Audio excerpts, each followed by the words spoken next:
Bulginaka, do you know that cybercrime is becoming a growing problem in Fiji? Cybercrime is defined as a crime in which a computer is the object of the crime, such as hacking and spamming. Cybercrime is also cyberbullying and using fake profiles to cause panic and spreading false news. If you're involved in this or know anyone who's committing. In this bulletin, Itauke way of life is safe, says PM. Levuka records decline in crime and TCF industry booming. From the studios of FBC Suva. The opposition's continuous attempts at trying to portray the Itauke people as needing government protection is insulting and demeaning, says Prime Minister Vorengen Bainimarama. The Prime Minister made the statement while debating land reform issues in Parliament. He says opposition MP Nikona Waikula continues to billow about the ILO Convention on the Rights of Indigenous and Tribal People, which has already been ratified by the government. Pranita Prakash reports. Prime Minister Vorengen Bainimarama says they have on many occasions addressed the issue of indigenous rights provided under the Constitution.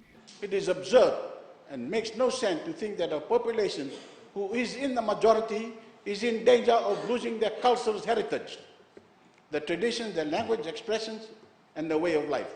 He says the opposition are purporting to argue that the Prime Minister has the powers to make decisions on the utilization of the land without consultation. No land can be designated by the Prime Minister unless and until 60% of the Itauke land owning unit provides the consent.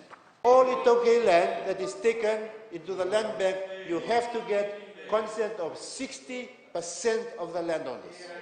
60%. If they say no, it's no. Over and above that, when all the processes have been done, it goes to the Prime Minister who checks and verifies. He makes sure, because nobody on this side of the House wants to push down the Itauke landowners. We want to bring them up. The Land Bank initiative has undergone several reforms since 2011, which has benefited a number of landowners. Pranita Prakash, FBC News. Levuka has seen a significant reduction in crime over the past few months. Acting Tui Levuka Ratu Chope Singarorua says it's worth noting that police officers are beefing up their operations to make it safer for residents of Ovalau. Josiah Nanuga filed this story from Ovalau. Minimal criminal activity recorded in this colonial setting is a bonus for the relevant authorities. It's pleasing to see young people here in Levuka involve themselves in commercial agriculture for their sustenance. A good number of them have gone to New Zealand and Australia under the seasonal work program. Ratu Chope says most youths are investing in Yangona and Dalo farming.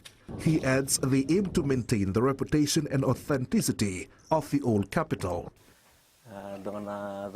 Some members have returned to the village amid the impact of COVID-19 pandemic last year. Club members are practicing the Solesolevak initiative or communalism to strengthen the relationship in the community. Female youth members also weave baskets, mats and handicrafts, which are sold to various markets in Levuka and Suva. We still know that skills. I know it's rare, but we are thankful to the old ones for teaching us. The weaving of mat especially. Young people on the island have been encouraged to actively participate in the Solesolevak initiative to keep them engaged. This will stop them from getting involved in criminal activities. Josiah Nanuga, FBC News. The textile, clothing and footwear industry has been booming in the last few months due to increased exports to countries such as Australia and New Zealand. TCF Council President Michael Towler says factories that supply internationally are reporting good sales, but those who operate for the local market are still struggling. At many TCF businesses, staff have returned to work, resumed their normal wages, and even picked up some overtime hours as well. Michael Towler says sportswear and high-tech garments are in demand. Export factories are doing very well. Obviously everybody had a bit of a slow start because we didn't really know what was happening in our target markets of Australia and New Zealand. But those that manufacture for the local market have had a big struggle.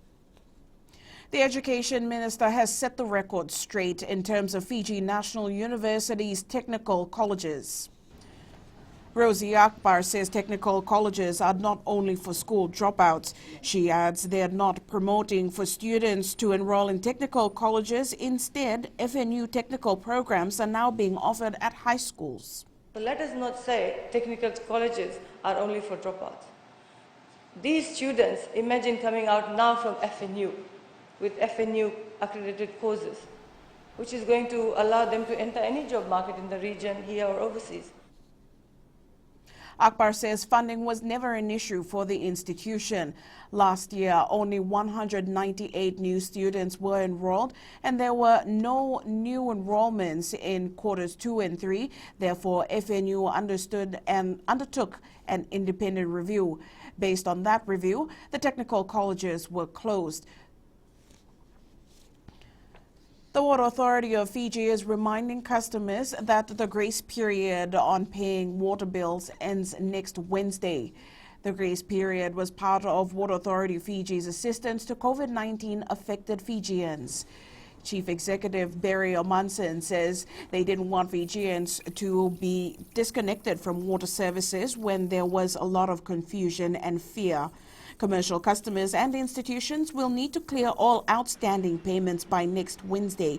All residential customers will need to clear at least 50% of their outstanding payments by April 30th and enter into a payment plan that ensures outstanding accounts are cleared by the 31st of December.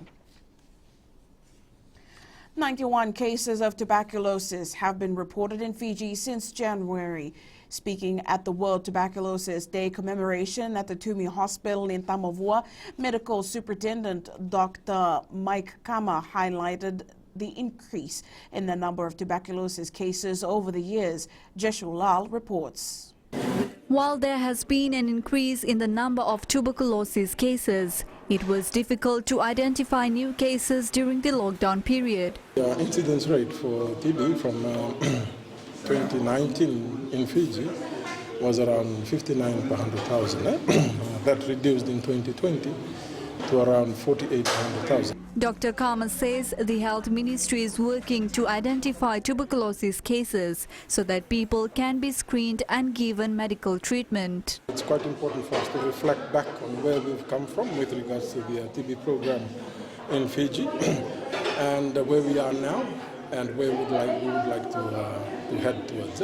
We need to ensure that we can reach them from time to time so that they also get screened and get diagnosed for TB.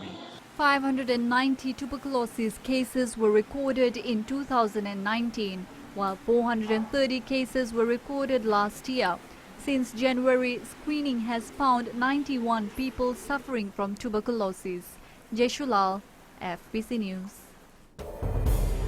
Up ahead, strong shadow national side named, and ONOC teams up with SPC. Stay with us.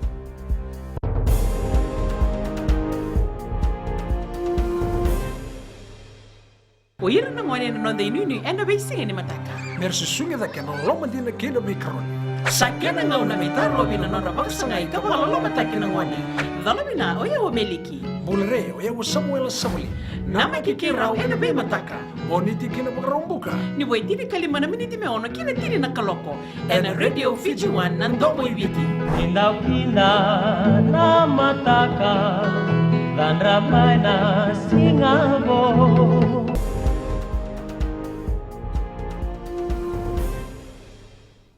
A formidable shadow national side will feature in the 45th Fiji Bitamari Sevens, which kicks off today. Some players who have been out of action due to injuries will be given game time at the tournament. Aquila Dhama has more.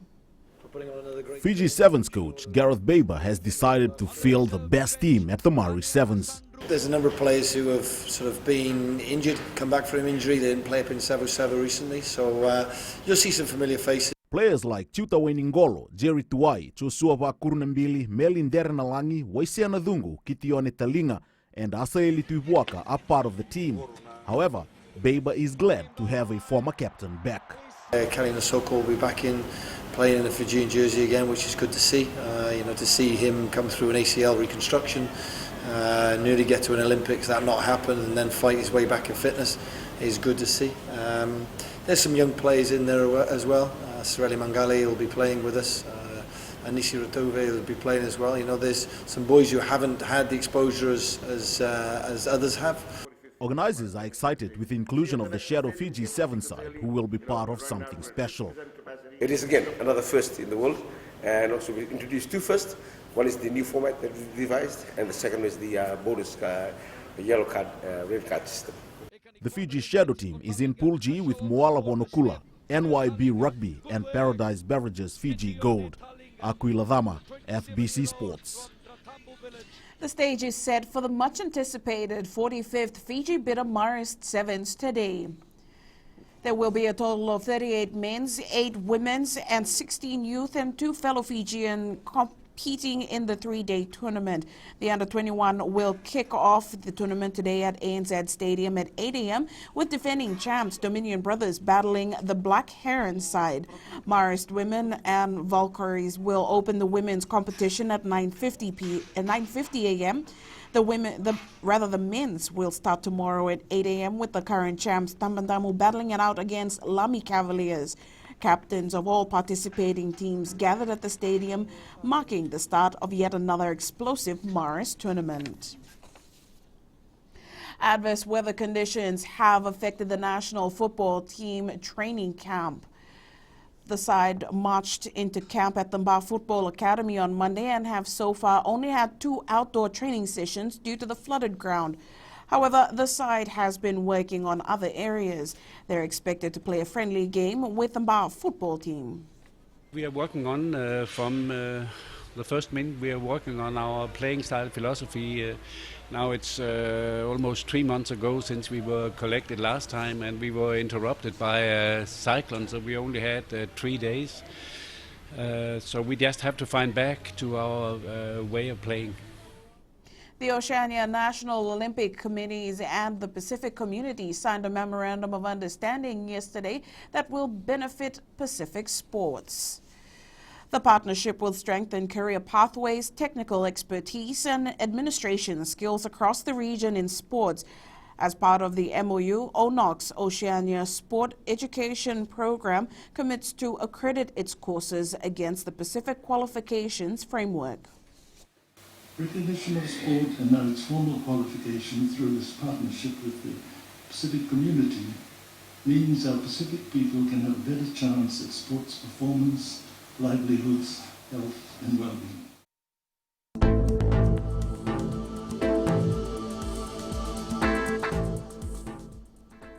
A trough of low pressure continues to affect the country. There will be rain heavy at times over most places. Isolated heavy falls may lead to flash flooding of low-lying areas.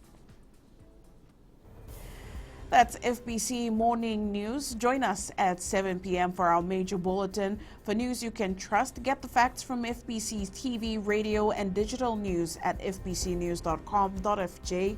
Take care and good morning.